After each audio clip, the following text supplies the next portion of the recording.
¿Cuántos estamos contentos por estar en la casa de nuestro Dios? Amén. Es una alegría verlos a todos nuevamente para poder compartir la palabra de nuestro Dios y dejar que Dios nos enseñe su palabra, dejar que Dios nos enseñe cuál es su voluntad. Vamos a estudiar la palabra del Señor. Ya bien leímos lo que fue nuestra lectura bíblica que tuvimos. Ya pudimos comprender de qué vamos a tratar en esta mañana. Voy a invitarles a que abramos nuestras Biblias al libro de Pedro, segunda de Pedro, en su capítulo 1, versículo 12 de segunda de Pedro.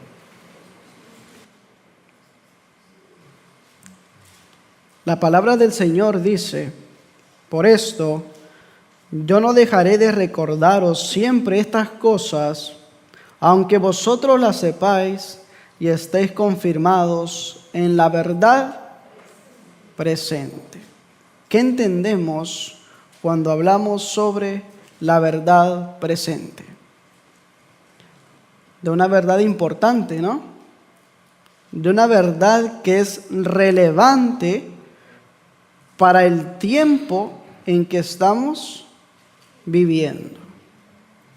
Y es esencial que nosotros lo sepamos, lo comprendamos y sobre todo lo vivamos, porque tiene que formar parte de nuestras vidas.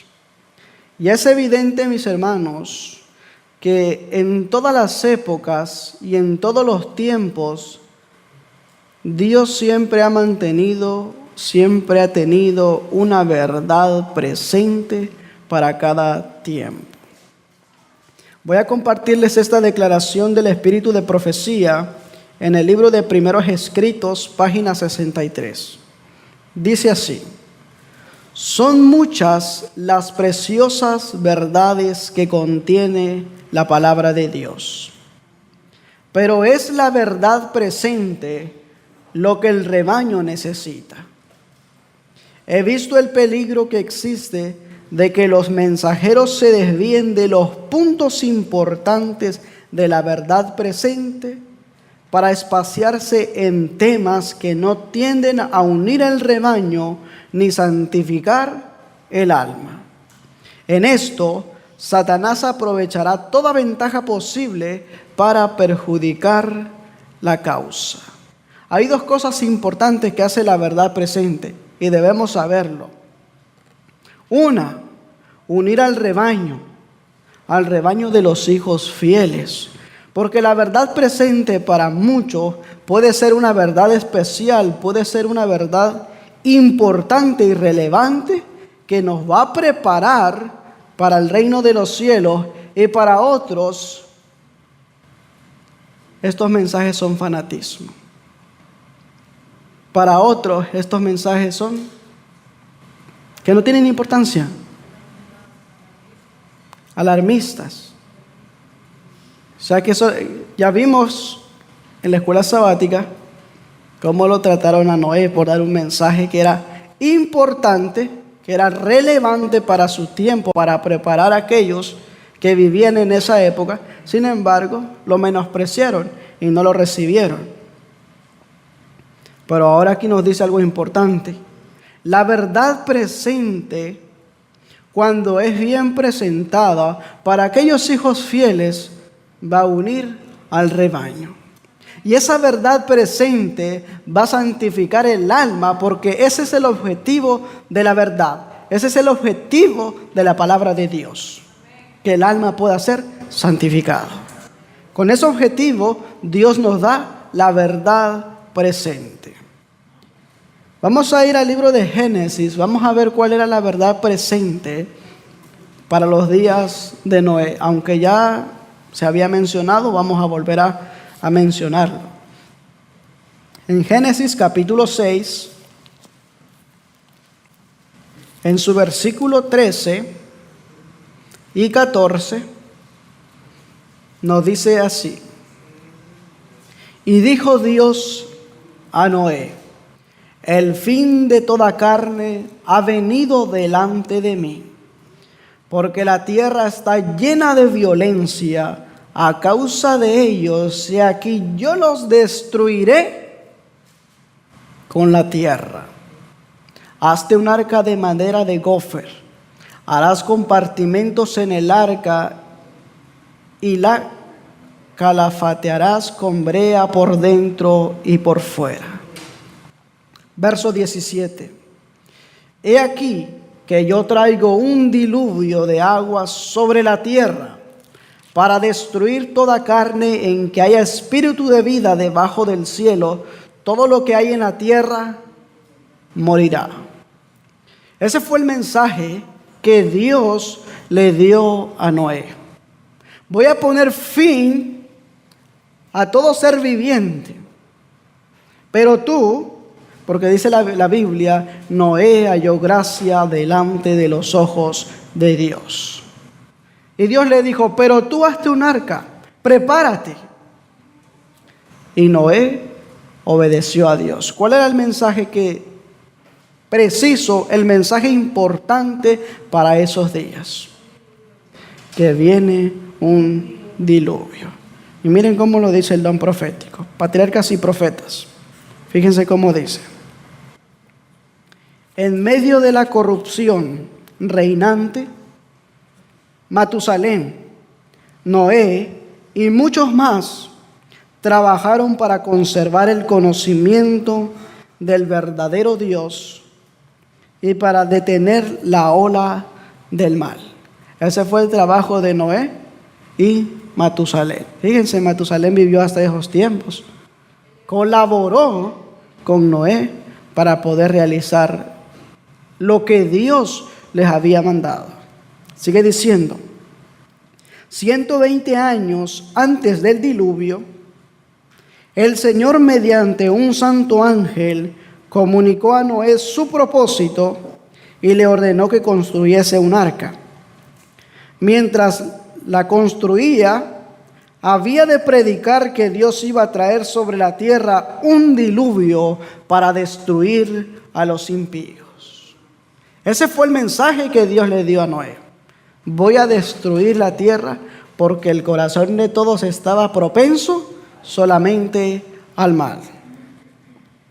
Sigue diciendo, pero fíjense, algo importante, Dios le estaba dando este mensaje con la finalidad de que la gente se arrepintiese y de que pudiesen prepararse. Los que creyesen en el mensaje y se preparasen para ese acontecimiento, mediante el arrepentimiento y la reforma, obtendrían perdón y serían salvos.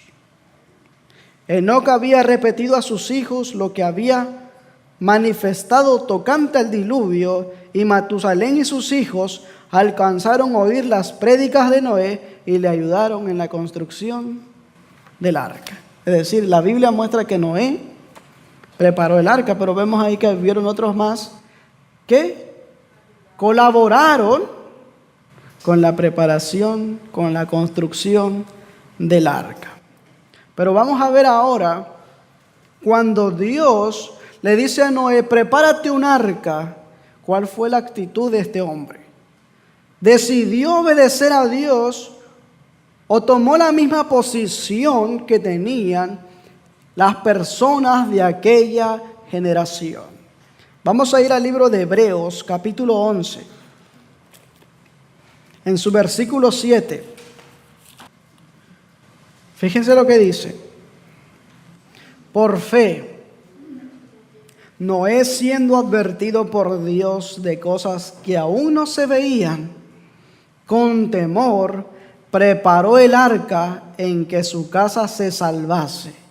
Y por esa fe condenó al mundo y fue hecho heredero de la justicia, que es por la fe. Se preparó Noé, hizo los preparativos. Y cuando vino el diluvio, se salvó. Qué hermosa lección para nosotros, ¿eh? El ser obedientes. Ahora fíjese lo que dice el don profético. Por la fe Noé, habiendo recibido respuesta de cosas que aún no se veían, porque en aquel entonces no se había visto una lluvia que descendiera del cielo. Primero, este es Patriarcas y Profetas. Le voy a dar el capítulo porque la página es diferente al libro electrónico y a los otros libros. Es el capítulo con título El Diluvio.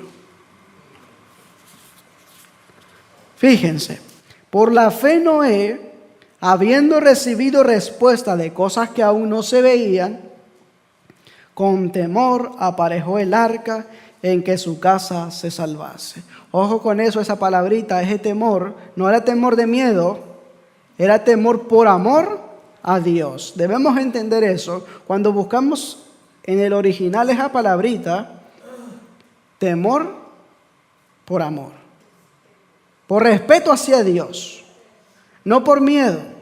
Sigue diciendo, por la cual, por la fe condenó al mundo, fue hecho heredero de la justicia que es por la fe. Mientras Noé daba al mundo su mensaje de amonestación, sus obras demostraban su sinceridad. Iban dos cosas unidas: la proclamación del mensaje y la acción, o sea, el testimonio con su vida se estaba preparando. Así perfeccionó y manifestó su fe. Dio al mundo el ejemplo de creer exactamente lo que Dios dice. Todo lo que poseía lo invirtió en el arca. Cuando empezó a construir aquel inmenso barco en tierra seca, multitudes vinieron de todos los rumbos a ver aquella extraña escena. Y a oír las palabras serias y fervientes de aquel singular predicador, cada martillazo dado en la construcción del arca era un testimonio para la gente. Y Noé, con temor, construyó el arca y se preparó. Primera de Pedro, capítulo 3, verso 20. Primera de Pedro, capítulo 3, verso 20. Dice la Escritura: los cuales en tiempo pasado fueron desobedientes, cuando una vez esperaba la paciencia de Dios en los días de Noé, mientras se aparejaba el arca, en la cual pocas, es decir, 8 almas fueron salvadas por agua. ¿Cuántos se salvaron? De aquella generación, de aquella multitud que había, solamente 8 personas vivas fueron las que se salvaron.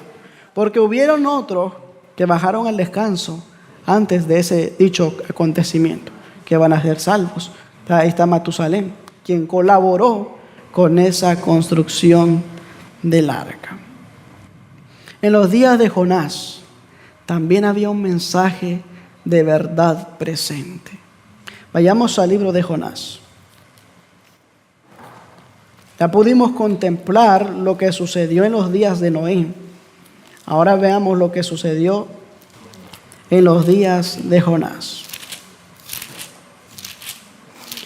En el libro de Jonás, capítulo 3, versículo 3 y 4. Vamos a leer desde el verso 1 para que veamos cómo Dios quería dirigir a Jonás para que realizara y llevara a cabo la misión que Dios le había encomendado que realizase. Dice la Escritura: y vino palabra de Jehová segunda vez a Jonás diciendo: levántate y ve a Nínive, a aquella ciudad, y predica en ella el mensaje que yo te diré. ¿Qué cosa iba a hablar Jonás? Sus palabras. El mensaje que Dios le había dado, ese mensaje Jonás tenía que predicar. Siguiente versículo.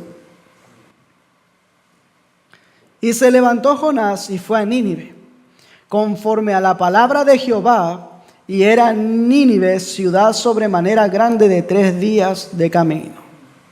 Ahora, ¿saben lo que pasaba en Nínive? ¿Cómo era la ciudad de Nínive? Había mucha maldad en la ciudad de Nínive. Nínive, dice el espíritu de profecía, que era una ciudad que se mataban. por la mercadería que también había en Nínive. Y ahora Dios lo envía a Jonás a dar un mensaje. Y fíjense cuál fue el mensaje. Verso 4. Y comenzó Jonás a entrar por la ciudad, camino de un día, y pregonaba diciendo: de aquí a 40 días Nínive será destruida. Usted entra en esta nación donde están aquellos líderes y le dice: mañana Estados Unidos cae. ¿Qué creen que pase? ¿Cuál era el temor de Jonás al predicar este mensaje que Dios le había dado? Que lo iban a matar. Porque era un mensaje de condenación. Vamos a seguir viendo lo que la Escritura dice. Versículo 5. Aquí hay una gran diferencia con los hombres de la generación de Noé.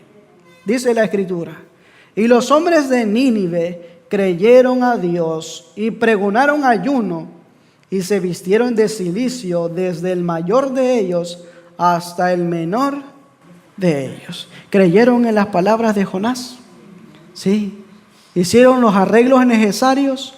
Lo hicieron. Ahora fíjense cómo actúa Dios cuando pasan estas cosas. Vayamos al libro de Jeremías. Jeremías capítulo 18.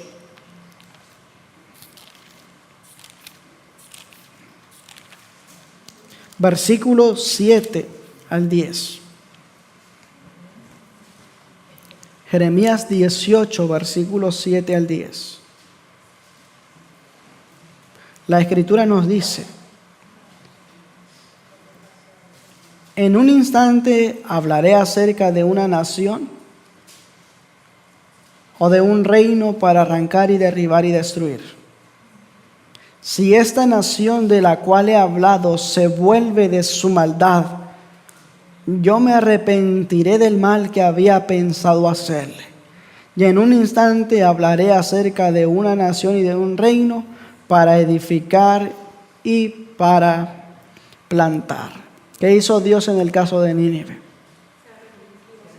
Se arrepintió y no destruyó a Nínive porque creyeron el mensaje que Dios había enviado. Creyeron en el mensaje de verdad presente que era para ese momento. Y se prepararon, diferente a como fue en los días de Noé. En los días de Juan el Bautista también hubo un mensaje de verdad presente, la cual no fue recibida. Vayamos al Santo Evangelio según Juan, en su capítulo 1. Vamos a ver qué nos dice la Biblia respecto a aquella generación.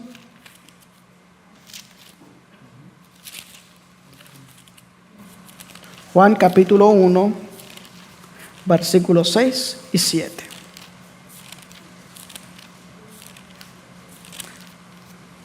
Se escucha bonito cuando se mueven las hojas de las Biblias. Eso significa que estamos prestando atención.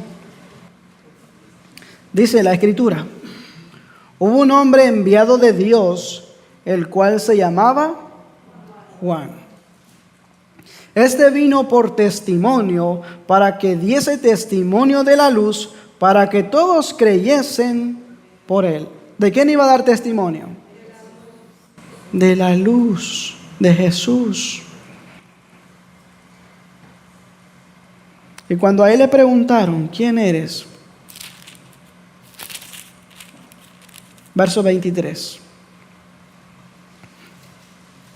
Cuando a él le preguntaron: ¿quién eres? ¿Eres tú el Mesías? Él dijo: yo soy la voz de uno que clama en el desierto: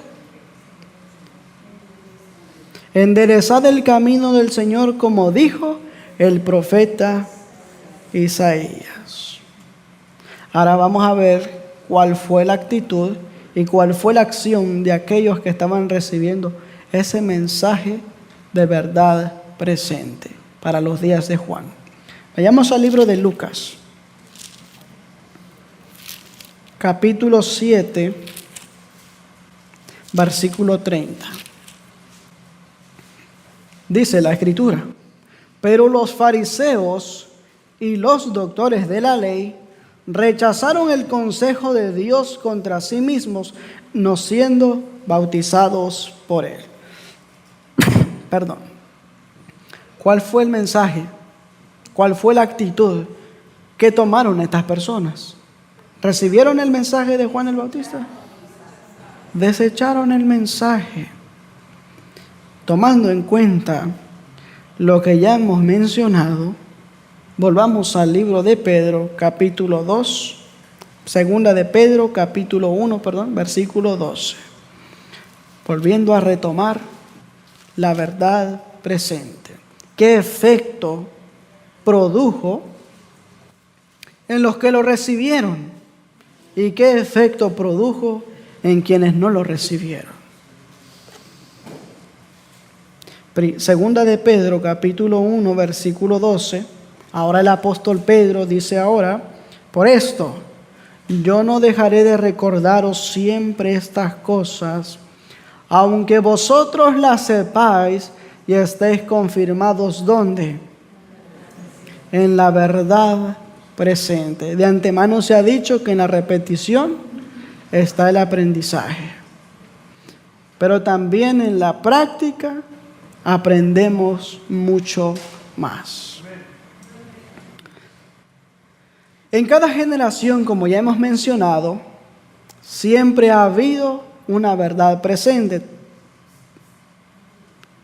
Tal como ocurre hoy en día, que siempre ha habido verdades generales. ¿Como cuáles?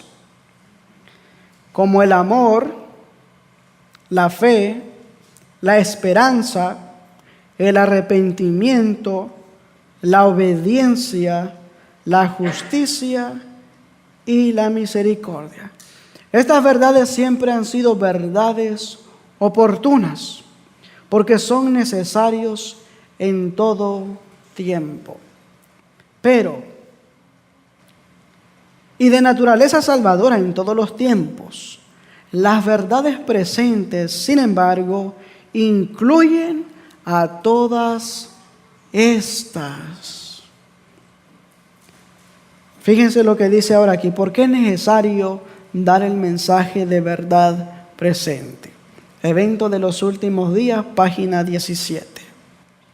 Alcen la voz los centinelas ahora y den el mensaje que es verdad presente para este tiempo.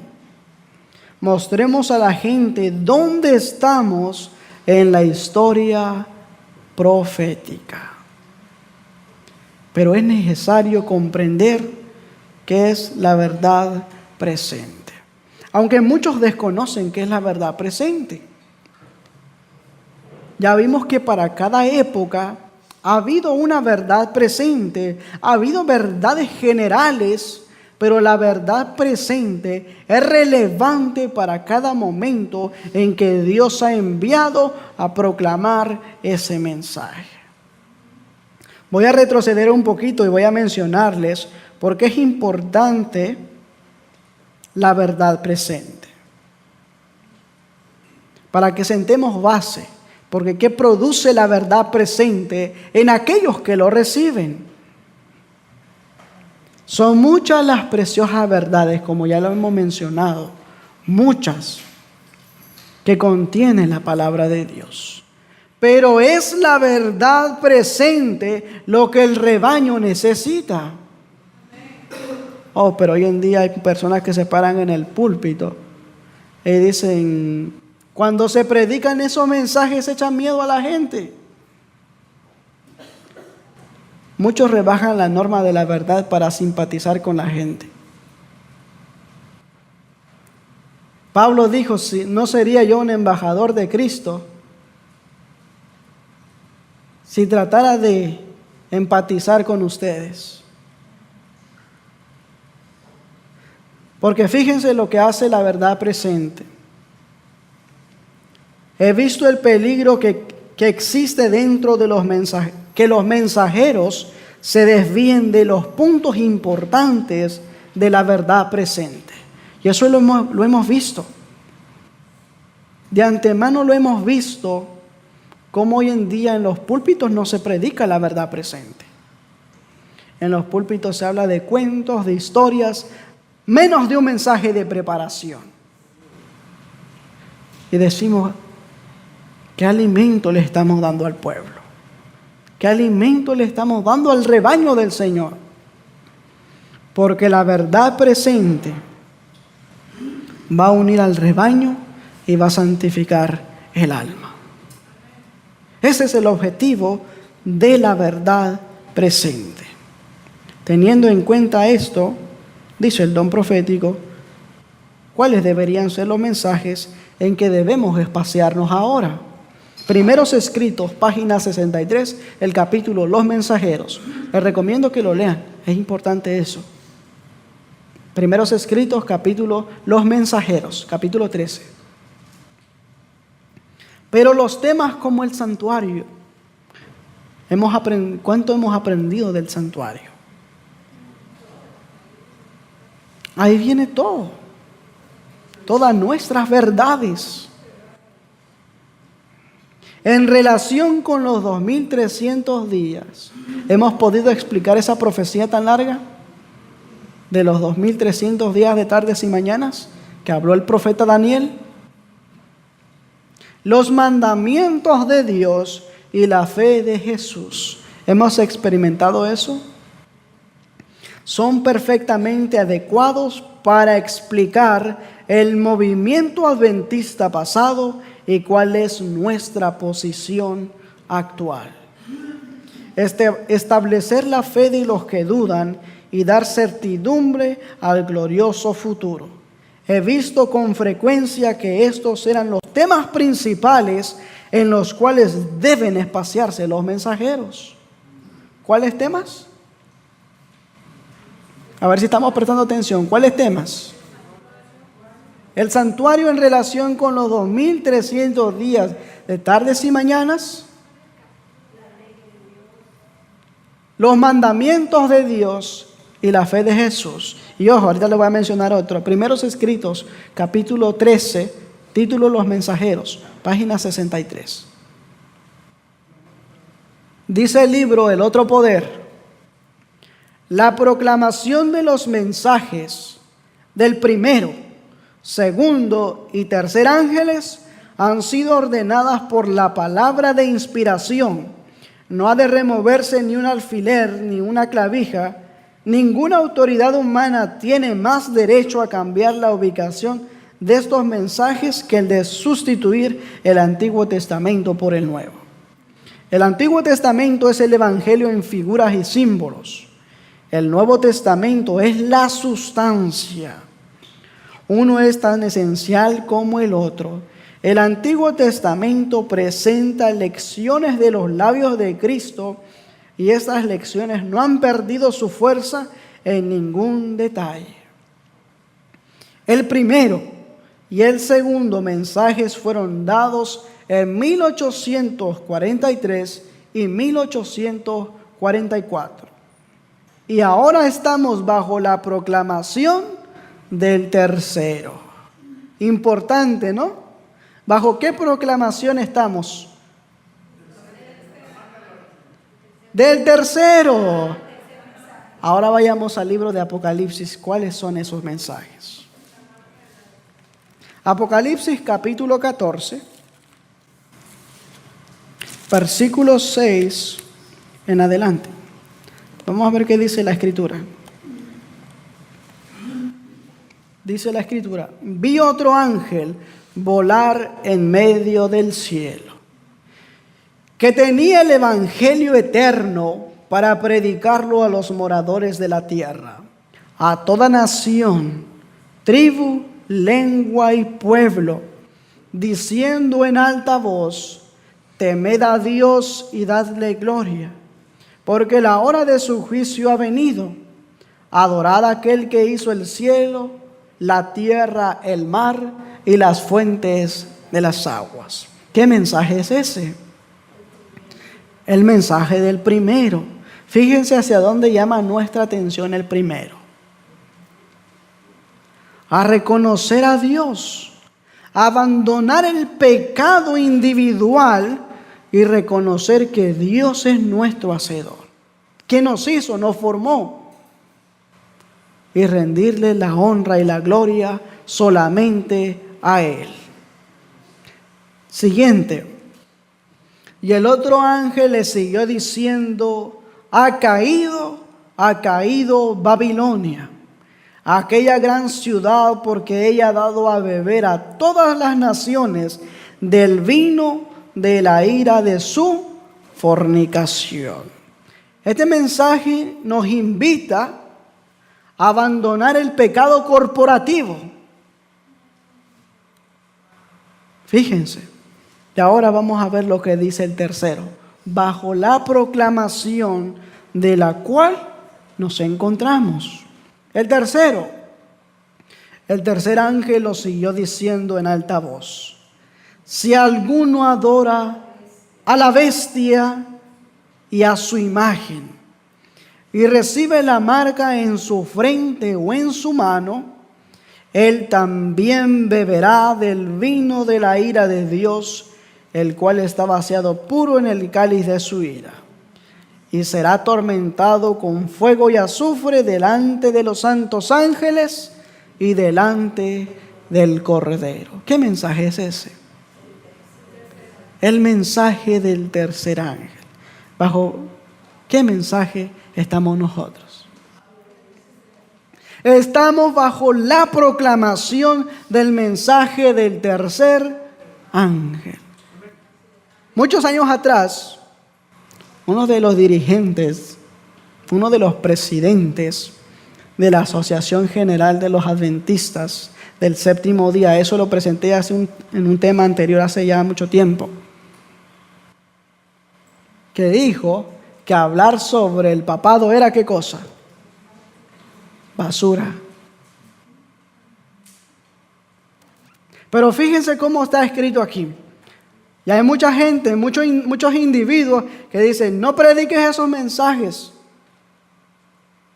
personalmente. Y como iglesia discrepamos con esas posiciones.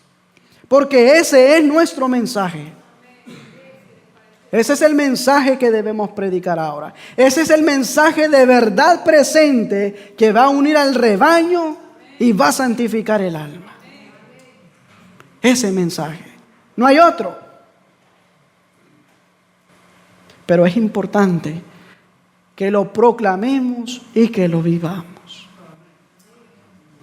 Sigue diciendo el don profético: pero los tres mensajes han de ser proclamados todavía. Es tan esencial que sean repetidos ahora a los que están buscando la verdad, como fue en cualquier momento pasado. Por pluma y por voz ha de proclamarse estos mensajes. Hemos de hacer resonar la proclamación, mostrando su orden y su aplicación a las profecías que nos conducen al mensaje del tercer ángel. ¿Y qué le dicen a usted? No predique la marca de la bestia, que se te va a ir toda la congregación. Me gustó una de las frases, y la voy a mencionar ahora, que dijo el pastor Pedro Cervantes, y voy a utilizar las palabras que él utilizó. Que muchos ministros se han puesto a hacer una obra que Dios, un trabajo que Dios no les ha dado que hagan. Porque nuestra misión, nuestro trabajo es de predicar el mensaje del tercer ángel. No a retener a la iglesia, no a retener a aquellos que están en desacuerdo con el mensaje que Dios ha mandado. Si se quiere ir, que se vaya. Porque esto es un compromiso con Dios. Porque hay de aquel ministro que no predica el mensaje de verdad presente. Hay de aquel centinela, porque tiene más responsabilidad para con Dios. Viendo venir la espada y no advierte al pueblo, la sangre de todos caerá sobre él. Eso dice la palabra de Dios. Porque es el mensaje de verdad presente que el rebaño necesita. porque ese mensaje va a hacer que haya compromiso con Dios y compromiso con la causa. Pero es importante dar los 3 mensajes que son relevantes aún para nosotros. No puede haber un tercero sin un primero y un segundo. Es decir, para alcanzar a poder proclamar el mensaje del tercer ángel, es necesario haber entendido el mensaje del primer ángel, haber abandonado el pecado individual, abandonar el pecado corporativo. Y fíjense, hermanos, el mensaje de verdad presente, el mensaje de los 3 ángeles, que va a unir el rebaño. Oigan eso. Parece que hubiese contradicción, porque en otros dice que muchos van a abandonar las filas, muchos van a abandonar el mensaje del tercer ángel. Conflicto de los siglos, página 666, dice que muchos de los que una vez profesaron amar la verdad, profesaron amar el mensaje del tercer ángel, cuando venga la prueba, abandonarán las filas e irán a engrosar las filas de la oposición y serán nuestros peores enemigos. Porque no recibieron el amor de la verdad para ser salvos. Pero es importante conocer los mensajes de verdad presentes. Estos mensajes hemos de darlos al mundo en publicaciones, en discursos, mostrando en la línea de la historia profética las cosas que han sido y las que habrán de hacer. Esa es nuestra misión. No retener a aquel que no quiera estar en armonía con el mensaje. Déjelo, porque él tiene que dar cuentas con el Señor. Él tiene que dar cuentas a Dios del mensaje que ha recibido y lo ha rechazado. Porque nuestro mensaje es ese. Como ministros del Evangelio es nuestro deber.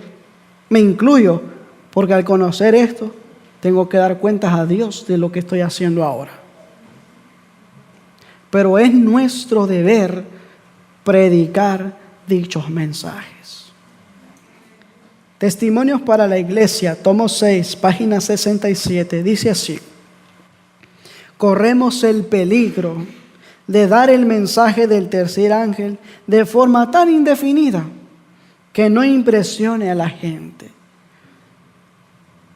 Como lo que ya habíamos estudiado en la escuela sabática. Mi Señor se tarda en venir. Oh, mira, déjalo, esos mensajes que solamente han sido visiones, que se van a cumplir en un tiempo futuro cuando tú ya no vivas. Se introducen tantos otros intereses que el mismo mensaje que debiera proclamarse con poder llega a ser débil e ineficaz. Fíjense, aquellos que no están de acuerdo con la causa, aquellos que no están de acuerdo con este mensaje, son un mal para la obra. Porque no ayudan y estorban. Y retienen el mensaje. Y pueden aparentar ser personas buenas, pero no significa que tengan la verdad. Ahora, Juan 17:17, porque ese es el objetivo de la verdad presente. Juan 17:17. Santifícalos en tu verdad. ¿Dónde? ¿En la mentira hay que ser santificados? Santifícalos en tu verdad. Tu palabra es la verdad. Ahí está, mis hermanos. Primera de Timoteo, en su capítulo 2, verso 4.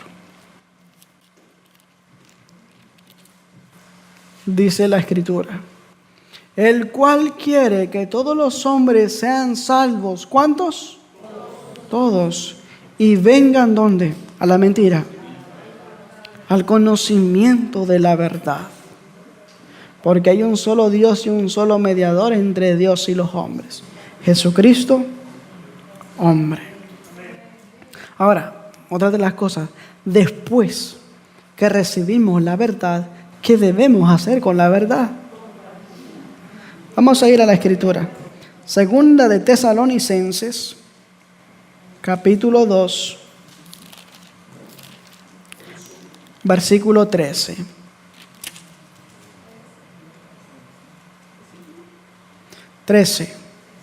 Segunda de Tesalonicenses, capítulo 2, verso 13. Mas a nosotros debemos siempre dar gracias a Dios por vosotros, hermanos amados del Señor, de que Dios os haya escogido desde el principio para salvación, para la santificación de ¿qué cosa? Del Espíritu y la fe en ¿qué? En la verdad. Porque ese es el efecto de la verdad presente. Santificar el alma. Santificar al ser humano. A los obedientes. A los que se preparan. A los que reciben el mensaje que Dios nos ha enviado. Primera de Pedro, capítulo 1, verso 2. Dice la Escritura. Primera de Pedro 1, verso 2. Elegidos según la presciencia de Dios, Padre en santificación del Espíritu, para obedecer y ser rociados con la sangre de Jesucristo. Gracia y paz os sean multiplicadas. En santificación del Espíritu, ¿para qué? Para obedecer. ¿Hemos sido obedientes a Dios? Y con este versículo vamos a culminar. Proverbios capítulo 23, versículo 23. Es un hecho de que debemos compartir el mensaje que Dios nos ha enviado. Es un hecho de que debemos proclamar, debemos llevar a cabo la misión que se nos ha encomendado. Y somos responsables cuando lo estudiamos y somos responsables cuando lo escuchamos. Porque hemos tenido la oportunidad de recibir ese mensaje. Dice la Escritura, compra la verdad y no la vendas. La sabiduría, la enseñanza y la inteligencia. ¿Qué vamos a hacer con la verdad? ¿Vamos a poner otros puntos por encima de la verdad que Dios nos ha dado? ¿Vamos a rebajar las normas de la verdad por agradar a las personas? No, porque ese es nuestro mensaje. Ese es el mensaje de verdad presente. Ese es el mensaje que ha de preparar a un pueblo para la pronta venida de nuestro Señor Jesucristo. Que el Señor nos bendiga y que hagamos ese compromiso con Dios para prepararnos y para que seamos uno de aquellos que dé ese mensaje con fe y valor, porque eso es lo que se necesita para predicar esos mensajes, fe y valor. Que el Señor nos bendiga. Vamos a ir de rodillas para concluir con una oración.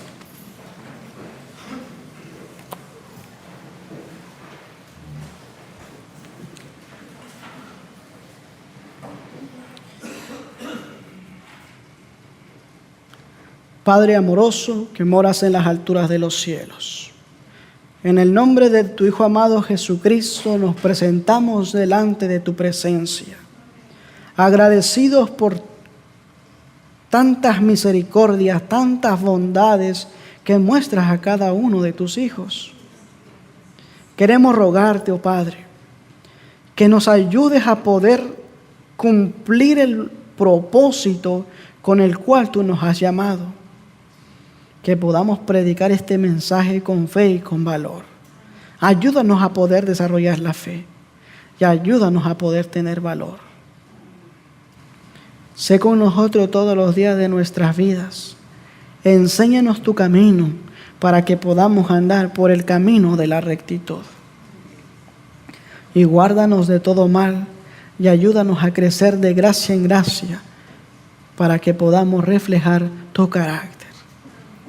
Acompáñanos y dirígenos en este día, síguenos acompañando y ayúdanos a que podamos ser reverentes al estar en tu casa de oración, como también podamos guardar este día santo como tú así lo deseas. Bendice los alimentos que se van a ingerir a continuación, que puedan tener los nutrientes necesarios para seguir conservando nuestra salud y poder también preparar a otros para el reino de los cielos. En el nombre de Jesús. Amén. Amén.